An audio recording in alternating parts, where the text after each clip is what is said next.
Awat. Awat na naman kasi na umulan, no?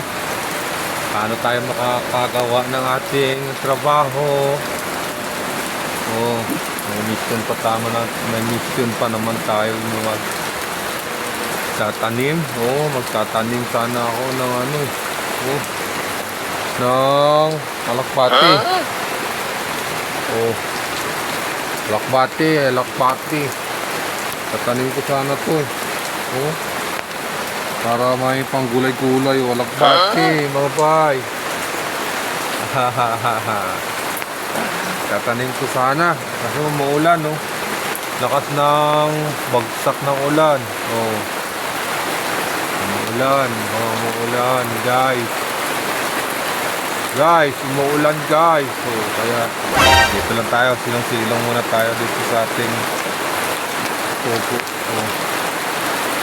Kaya, no? Ganda ng view, eh. Green na yung mga, ano, di ba?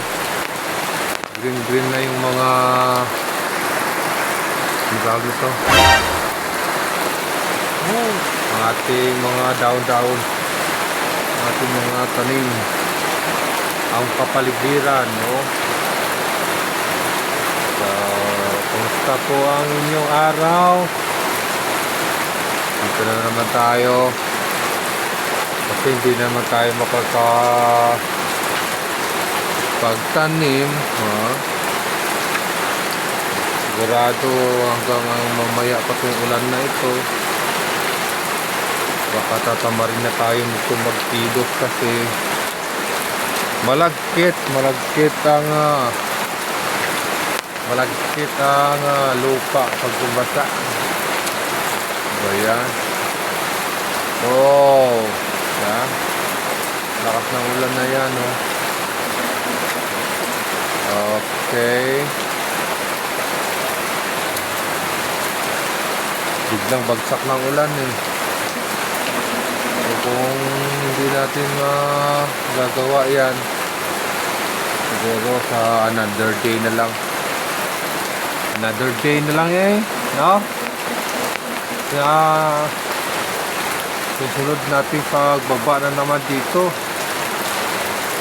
Oh, grabe yung putik sa paa ko.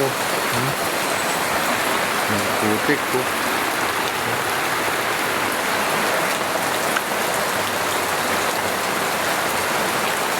Dahil tayo sumilong kasi biglang bagsak lang din ng ulan.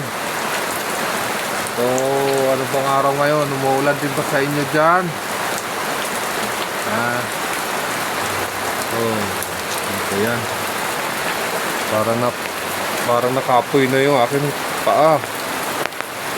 Oh, baka ikot-ikot eh. Oh, okay.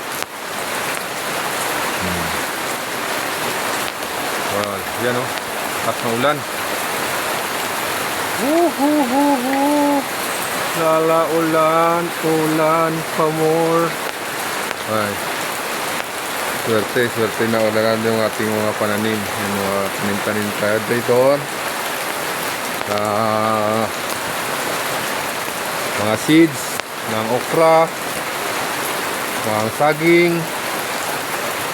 So, antayin natin magbubunga yun. Pagbunga nun, makakain na natin yun. Makakain ko lang pala. Oh, pero pwede naman kayong humingi, ha? Pwede kayong maghingi kung may tira. Baka unahan tayo ng mga singgarong ba, no? Ang hirap lang kasi pag ikaw nagtanim, nauna pa yung mga ibang dumadaan, na-harvest ka agad, eh. Kaya shout out sa inyo yung mga nag-harvest ng hindi nagpapaalam, ha? Hindi, bad yun. Bad yun yung hindi ka nagpapaalam, bad yun. Ha? Kailangan po kayo magtanim din kayo para hindi kayo kuha lang ng kuha. Bad yun.